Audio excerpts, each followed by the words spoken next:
ఇంత వేళ అయింది, ధీరు ఇంకా రాలేదేమిటి? ఎప్పుడు ఇలా చెయ్యడే.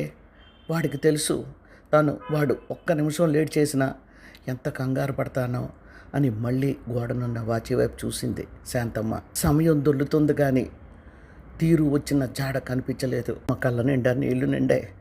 నా బంగారు కొండ, నేను ఈరోజు ఇలా బ్రతికున్నానంటే వాడి వల్లనే కదూ అని మనసులో అనుకుంటూ ఉండగానే బెల్ల కొట్టడంతో పని మనిషి వెళ్ళి తలుపు తీసింది. గబగబా లోపలికి వచ్చాడు ధీరజ్. నాన్న, ఇంతసేపు అయిందేమిట్రా? నాకు కంగారు వచ్చేసింది, అందుకనే నీకు ఫోన్ చేద్దామని సెల్ తీసాను. నీకు ఫోన్ చేసే అవసరం రాకుండానే టైంకి ఇంటికి వచ్చేస్తావు అని కంగారుగా ధీరజ్ వైపు చూసి, అలా ఉన్నావు ఏమిటి నాన్న, ఒడిలిపోయిన తోటకూర కాడలాగా అంది కంగారుగా శాంతమ్మ. ఏం లేదు గ్రాని అని కబాల్ను వచ్చి ఉన్న శాంతమ్మ ఒడిలో తల అంచి కళ్ళు మూసుకున్నాడు. లేదురా, ఏదో జరిగింది, ఎప్పుడు ఇలా లేవు అన్నట్లు ఈరోజు నువ్వు చెప్పావు కదరా, ఎవరో అమ్మాయిని ప్రేమించాను, అమ్మాయి నాకు కావాలని. నాకు తెలియక నీ మనసు నొప్పించి ఈ సంబంధం చూడు ఆ సంబంధం చూడు అని ఎన్నాళ్ళు అల్లరి చేశాను. కానీ నువ్వు చాన్నాళ్ళ వరకు నాకు చెప్పనే లేదు. అసలు నీకు నాకు మధ్య ఏ రహస్యాలు ఉండవు అనుకున్నాను. వెంటనే నువ్వు లవ్ చేసిన అమ్మాయిని పెళ్లి చేసుకోవడానికి నేను ఒప్పుకున్నాను కదరా. ఎంతో సంతోషంగా వస్తావనుకున్నాను. ఎందుకంటే ఆ అమ్మాయికి ఈరోజు నేను చెప్పేస్తున్నాను, త్వరలోనే నా మ్యారేజీ అని బోల్డ్ కబుర్లు చెప్పావు కదరా. అప్పుడు నేనేమన్నాను, వస్తున్నప్పుడు స్వీట్స్ తీసుకురా అన్నాను. ఎందుకు చెప్పు, శుభవార్త తీసుకొని వస్తున్నావని శాంతమ్మ అంటుండగానే, గ్రాని నువ్వు ఇంకేం మాట్లాడుకో, ఎంతో ఆశగా ఎవరెవనో మన చుట్టాలని అందరినీ అడిగి మంచి సంబంధాలు తీసుకొని వచ్చావు. నేను ఇప్పటి వరకు ఎప్పుడూ నీ మాట కాదనలేదు, కానీ కాదన్నాను. అయినా సరే నువ్వు పీసరంత కోపం కూడా తెచ్చుకోకుండా నా మనసులో మాట అడిగి తప్పకుండా నీకు నచ్చిన అమ్మాయినే పెళ్లి చేసుకో బాబు అన్నావు. నీది ఎంత గొప్ప మనసు అని ధీరజ్ అంటూ ఉండగానే, చాలేరా పిల్ల చేష్టలు, నువ్వు ఏదైనా అడగాలే కానీ అది నిమిషాల్లో నీ ముందు ఉండదు. ఆ అమ్మాయితో నువ్వు చెప్పేసేవా నువ్వు లవ్ చేస్తున్నానని? అంతే సంతోషంగా శాంతమ్మ చెప్పేశాను అన్నాడు. కానీ ఇక ముందుకి మాట్లాడలేకపోయాడు ధీరజ్. ప్రియా ఎంతో మంచిదనుకున్నాడు.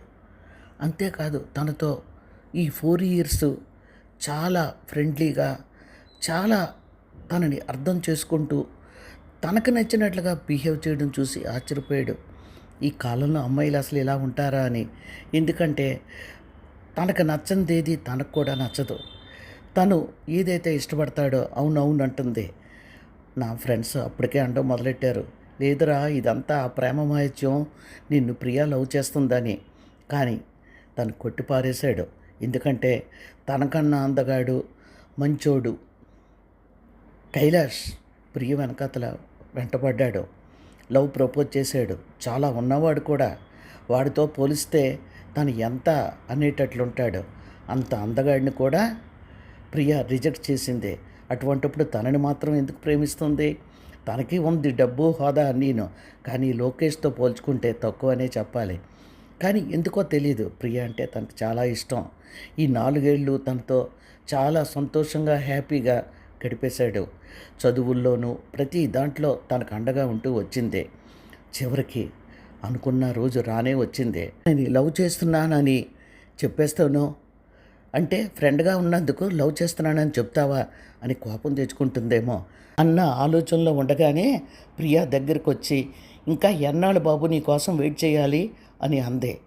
కంగారుగా అన్నాడు, వెయిట్ చేయడం ఏమిటి అని. భలే దొరికేవులే నాకు నువ్వు. అంటే ఇన్నాళ్ళు నీతో నేను ఇంత క్లోజ్గా ఉన్నా నీకు అర్థం కాలేదా? చూబులైటా అంతే నవ్వుతూ. చూబులైటా అన్నాడు తిరిగి నవ్వుతూ. ఓహో, ఇది కూడా అర్థం కాలేనట్లుంది. నేను నిన్ను లవ్ చేస్తున్నాను అంతే. ఒక్క నిమిషం షాక్ అయ్యాడు. గబాల్న సంతోషంగా అన్నాడు, I love you two Priya అన్నాడు. సంతోషంలే, ఇప్పుడైనా చెప్పావు అని పక్కపక్క నవ్వింది ప్రియా. ప్రియా, నీకు లోకేష్ ప్రపోజ్ చేసినా రిజెక్ట్ చేసావు. నిజం చెప్పాలంటే వాడు నాకన్నా హ్యాండ్సమ్, రిచ్ కూడా. ఎందుకు వాడిని కాదన్నావు? ఎందుకంటే ఐఎమ్ వెరీ లక్కీ అని అనుకుంటున్నాను అన్నాడు. అమ్మయ్య, తెలుసుకున్నావు కదా, నాకు ఒక్క డబ్బే కాదు, నాకు చాలా కావాలి. అందులో మెయిన్ వాడు ఉమ్మడి కుటుంబం నుంచి వదిలి బయటికి రాడంట. వాడికి 2 అన్నలే అంట. వీడి తరుడంట. వాళ్ళ అమ్మ నాన్న కోరికంట వాళ్ళు బ్రతికున్నంత వరకు ముగ్గురు అన్నదమ్ములు కలిసి ఉండాలని. వాళ్ళు చనిపోయాక ఎవరికి వాళ్ళు వెళ్ళిపోమన్నారంట. ఇది ఎక్కడ సెంటిమెంటు, నాకు నవ్వు ఆగలేదు. నేను మాత్రం ఒకటే చెప్పాను, నీకు నేను కావాలంటే మ్యారేజ్ అయిన వెంటనే నువ్వు వేరే కాపురం పెట్టాలని. దానికి వాడు ఒప్పుకోలేదు, అందుకే రిజెక్ట్ చేశాను అంతే. ఓహో, ఇంత కథ ఉందా, నాకు తెలియదు కదా ఈ విషయం. మరి నువ్వు మా గ్రానీని బాగా చూసుకుంటావు కదూ అన్నాడు. ఏంటి ధీర్ అలా అంటావు, పెద్ద ఆవిడ 75 ఏళ్ళు అనుకుంటాను కదా, ఆవిడికి కృష్ణారామ అనుకునే వయసు, ఆవిడ ఎక్కడుంటే ఏమిటి అంతే. Thank you Priya, thank you very much, మా గ్రానీని నువ్వు అర్థం చేసుకున్నందుకు అన్నాడు. అరే ఒక్క నిమిషం ఆగు, నేను చెప్పేది పూర్తిగా విను. అసలే నువ్వు ట్యూబ్లైట్. మన మ్యారేజ్ అయినాక 2-3 రోజుల్లో ఆవిడ్ని హోమ్లో దించేద్దాం. నేను ఆ అరేంజ్మెంట్స్ అన్నీ చేశాను, చాలా కాస్ట్లీది. మినిస్టర్స్ వాళ్ళు కూడా అందులో దిగుతున్నారు ఓల్డ్ అయిపోయాక. హోము సెంట్రల్ ఏసీ, అంతేకాదు అక్కడ డైట్ ఎంత బాగుంటుందో తెలుసా. మాకు తెలిసిన వాళ్ళు ఆవిడని అక్కడే దించారు. ఆవిడ చాలా హ్యాపీగా ఉంది. నేను అప్పుడే అనుకున్నాను మీ గ్రానీని అక్కడ పెట్టేద్దామని. అంతే ప్రియా. ప్రియా అన్నాడు కోపంగా. ఏంటి నువ్వే నిర్ణయం తీసేసుకుంటున్నావు, గ్రానీని అక్కడ పెడతావా అన్నాడు కోపంగా. ఏ ఆ ముసలావిడ మన ఇద్దరి మధ్య ఉండాలా అంతే. శబాష్, నిర్ణయాలు కూడా నువ్వే తీసేసుకుంటావన్నమాట. నేను కల్లో కూడా గ్రానీని ఓల్డేజ్ హోమ్లో పెడతానని అనుకోలేదు. అమ్మ నాన్న యాక్సిడెంట్లో పోతే గ్రానీ మంచం పెట్టింది, మూసిన కన్ను తెరవలేదు. చుట్టాలు పక్కాలు అందరూ. ధీరజ్ అస్సలు అన్నం తినటం లేదు. వాడు ఏమైపోతాడో, నీ కొడుకు చనిపోయాడు సరే, నీ కొడుకుని నువ్వు చూడవా అని ఎంతో హితబోధలు చేసి గ్రానీని ఈ లోకంలోకి తెచ్చారు. అప్పటి నుంచి ఇప్పటిదాకా తన కొడుకు గుర్తొచ్చిన కళ్ళనీళ్ళు బయటికి కనబడనివ్వదు.